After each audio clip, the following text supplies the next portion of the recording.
الحمد للہ والصلاة والسلام علی رسول اللہ وعلی آلہ واصحابہ اجمعین، اما بعد۔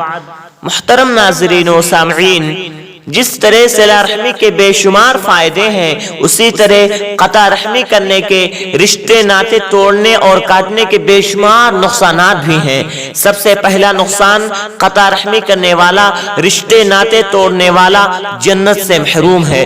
حضرت جبیر بن مطعم رضی اللہ تعالیٰ عنہ کا بیان ہے کہ حضور اکرم صلی اللہ علیہ وسلم نے ارشاد فرمایا، صحیح بخاری کی روایت ہے، حدیث نمبر 5984، لا يدخل الجنت قاطع، قطع رحمی کرنے والا جنت میں نہیں جائے گا۔ اور دوسرا نقصان، قطع رحمی کرنے والے کو، رشتے ناطے توڑنے والے کو دنیا میں بھی سزا ملتی ہے اور آخرت میں بھی۔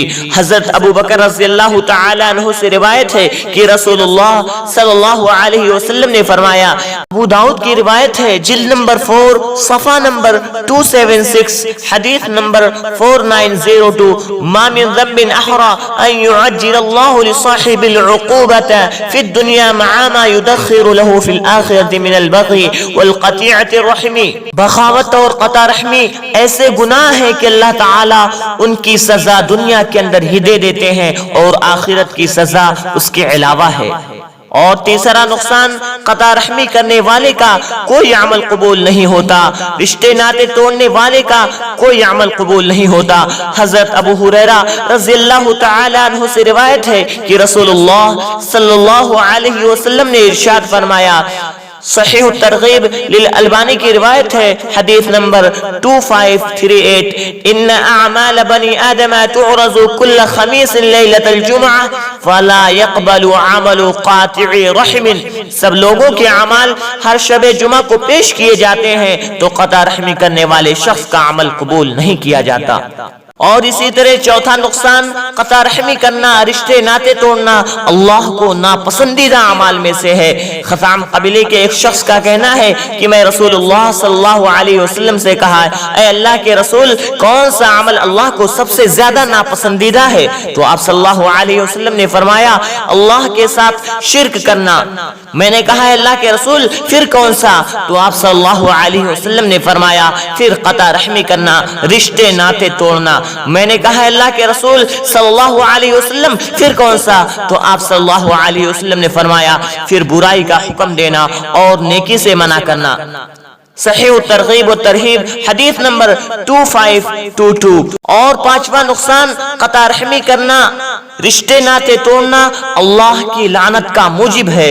اللہ تعالیٰ قرآن مجید کے سورہ رعد آیت نمبر 25 میں ارشاد فرماتے ہیں، والذین ينقضون عہد اللہ من بعد میثاقہ ویقطعون ما امر اللہ بہ ان یوصل ویفسدون فی الارض اولئک لہم اللعنۃ ولہم سوء الدار۔ اور جو اللہ کے عہد کو اس کی مضبوطی کے بعد توڑ دیتے ہیں اور جس چیز کے جوڑنے کا اللہ نے حکم دیا وہ اسے توڑتے ہیں اور زمین میں فساد پھیلاتے ہیں، ان پر لعنت ہے اور ان کے لیے برا گھر ہے۔ اور اسی طرح چھٹا نقصان، قطع رحمی کرنے والے کے خلاف، رشتے ناطے توڑنے والے کے خلاف رحم کی فریاد ہے۔ حضرت ابو ہریرہ رضی اللہ تعالی عنہ روایت کرتے ہیں کہ رسول اللہ صلی اللہ علیہ وسلم نے فرمایا، رحم رحمان سے مشتق ہے اور عرش سے لٹکا ہوا ہے اور کہتا ہے، اے رب، مجھے قطع کیا گیا، مجھے کاٹا گیا، اے رب، میرے ساتھ برا سلوک کیا گیا، اے رب، مجھ پر ظلم کیا گیا۔ تو اللہ تعالیٰ اسے جواب دیتے ہیں، کیا تجھے پسند نہیں کہ میں اسے اپنی رحمت سے ملاؤں جو تجھے ملائے اور اسے اپنی رحمت سے کاٹ دوں جو تجھے کاٹے؟ صحیح الترغیب و ترہیب، حدیث نمبر 2530۔ محترم ناظرین، قطع رحمی کے نقصانات، رشتے ناطے کے توڑنے کے، کاٹنے کے نقصانات کے پیش نظر ہم سب کو اس سے پرہیز کرنا چاہیے اور حتی الامکان اپنے رشتے داروں سے حسن سلوک کرنا چاہیے۔ رب العالمین سے دعا ہے کہ رب العالمین ہم تمام مسلمانوں کو اپنے رشتے داروں کے ساتھ حسن سلوک کرنے کی توفیق عطا فرما اور اپنے رشتے داروں کے ساتھ صلہ رحمی کرنے کی توفیق عطا فرما، آمین۔ وما علینا الا البلاغ۔ السلام علیکم ورحمۃ اللہ۔